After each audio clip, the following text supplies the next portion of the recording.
प्रधानमंत्री नरेंद्र मोदी जो काम करते हैं वो सीना ठोक कर करते हैं, किसी के प्रेशर में आते नहीं है। फिर चाहे कितना ही हल्ला हंगामा मचता रहे, चाहे कितना ही बवाल मचा रहे। कोई प्रधानमंत्री आरएसएस दफ्तर तो नहीं गया था आज तक, लेकिन जब नरेंद्र मोदी आरएसएस के दफ्तर गए तो यहां इंडी वालों ने माहौल बना दिया कि मोदी तो रिटायर होने वाले हैं और आरएसएस से रिटायरमेंट की डील करने वहां गए थे। इसी तरह से वक्फ बिल को लेकर पीएम मोदी पर खूब प्रेशर बनाया जा रहा है।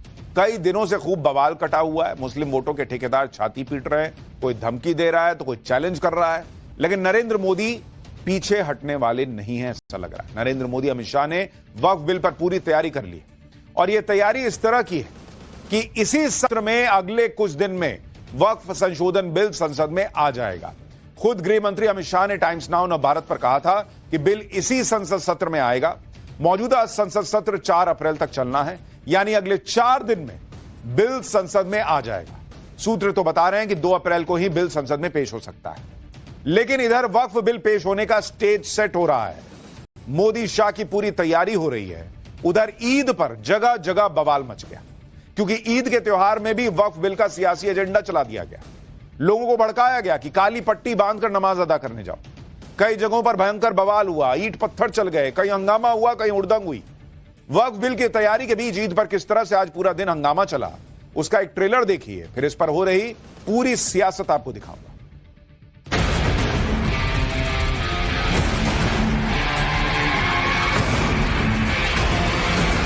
वैसी साहब तो पढ़ा लिखा है, उसको मालूम है वो झूठ बोल रहा है।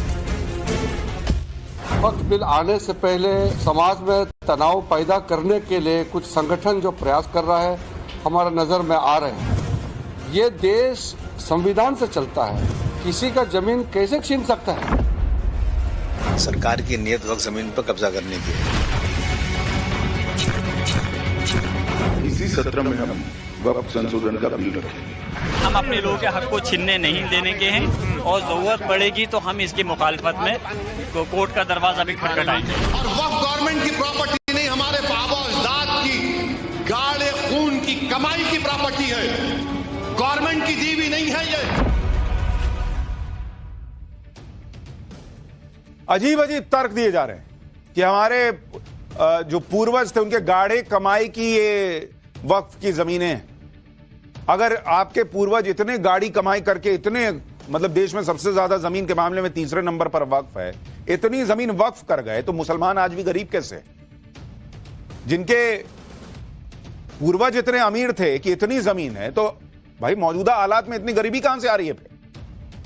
और जो लोग कह रहे हैं कि भाई हमारी जमीन हड़प लेंगे, यानी आपको लगता है कि अगर मामला जैसे इस वक्फ संशोधन बिल में कि भाई मामला अगर कोर्ट तक जाना है तो जाएगा, आगे बढ़ेगा, तो अगर कोर्ट तक जाएगा इसका मतलब आपकी जमीन चली जाएगी, यानी आपका दावा कमजोर है।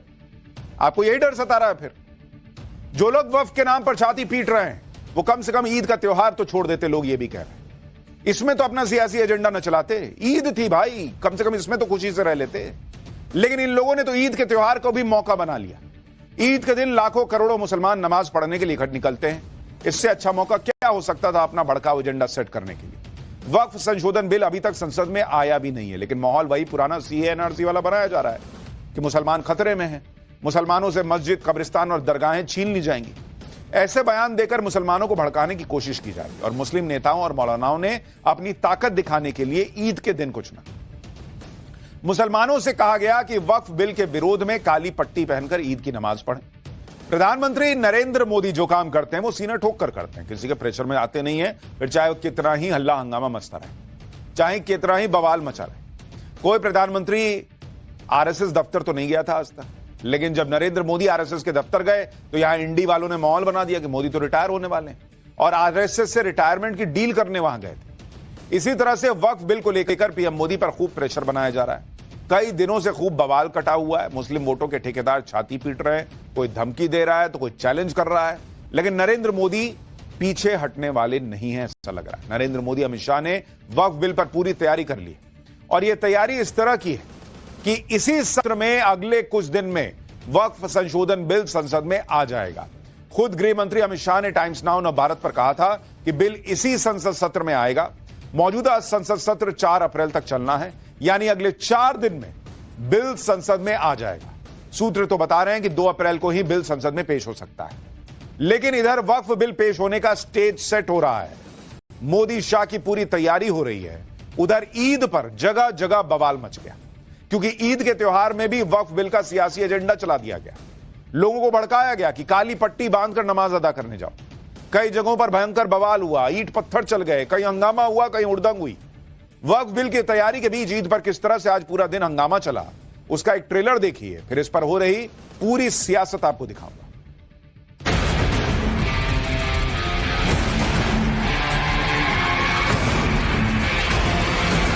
वैसी साहब तो पढ़ा लिखा है, उसको मालूम है वो झूठ बोल रहा है। वक्फ बिल आने से पहले समाज में तनाव पैदा करने के लिए कुछ संगठन जो प्रयास कर रहा है हमारा नजर में आ रहे हैं। ये देश संविधान से चलता है, किसी का जमीन कैसे छीन सकता है? सरकार की नीयत वक्त जमीन पर कब्जा करने की है। इसी सत्र में हम वक्फ संशोधन का बिल रखेंगे। हम अपने लोगों के हक को छीनने नहीं देने के हैं और जरूरत पड़ेगी तो हम इसकी मुखालफत में कोर्ट का दरवाजा भी खटखटाएंगे। और वक्फ गवर्नमेंट की प्रॉपर्टी नहीं, हमारे बाबा अजदाद की गाढ़े खून की कमाई की प्रॉपर्टी है, गवर्नमेंट की दी हुई नहीं है। ये अजीब अजीब तर्क दिए जा रहे हैं कि हमारे जो पूर्वज थे उनके गाढ़े कमाई की ये वक्फ की जमीनें हैं। अगर आपके पूर्वज इतने गाड़ी कमाई करके इतने, मतलब देश में सबसे ज्यादा जमीन के मामले में तीसरे नंबर पर वक्फ है, इतनी जमीन वक्फ कर गए, तो मुसलमान आज भी गरीब कैसे? जिनके पूर्वज इतने अमीर थे कि इतनी जमीन है, तो भाई मौजूदा हालात में इतनी गरीबी कहां से आ रही है फिर? और जो लोग कह रहे हैं कि भाई हमारी जमीन हड़प लेंगे, यानी आपको लगता है कि अगर मामला जैसे इस वक्फ संशोधन बिल में है कि भाई मामला अगर कोर्ट तक जाना है तो जाएगा, आगे बढ़ेगा, तो अगर कोर्ट तक जाएगा इसका मतलब आपकी जमीन चली जाएगी, यानी आपका दावा कमजोर है। आपको यही डर सता रहा है। फिर जो लोग वक्फ के नाम पर छाती पीट रहे हैं वो कम से कम ईद का त्योहार तो छोड़ देते। लोग ये भी कह रहे हैं इसमें तो अपना सियासी एजेंडा न चलाते, ईद थी भाई, कम से कम इसमें तो खुशी से रह लेते। लेकिन इन लोगों ने तो ईद के त्योहार को भी मौका बना लिया। ईद के दिन लाखों करोड़ों मुसलमान नमाज पढ़ने के लिए इकट्ठे निकलते हैं। इससे अच्छा मौका क्या हो सकता था अपना भड़काऊ एजेंडा सेट करने के लिए? वक्फ संशोधन बिल अभी तक संसद में आया भी नहीं है, लेकिन माहौल वही पुराना सीए एनआरसी वाला बनाया जा रहा है कि मुसलमान खतरे में हैं, मुसलमानों से मस्जिद, कब्रिस्तान और दरगाहें छीन ली जाएंगी। ऐसे बयान देकर मुसलमानों को भड़काने की कोशिश की जा रही है और मुस्लिम नेताओं और मौलानाओं ने अपनी ताकत दिखाने के लिए ईद के दिन कुछ ना, मुसलमानों से कहा गया कि वक्फ बिल के विरोध में काली पट्टी पहनकर ईद की नमाज पढ़ें। भड़काऊ बयानों के बीच ही देश भर में ईद के दिन कई झड़प और हंगामे की तस्वीरें सामने आई, जिसके बाद यह चर्चा हो रही है कि मुस्लिम नेताओं के लगातार उकसाने की वजह से यह हंगामा हुआ है बॉस।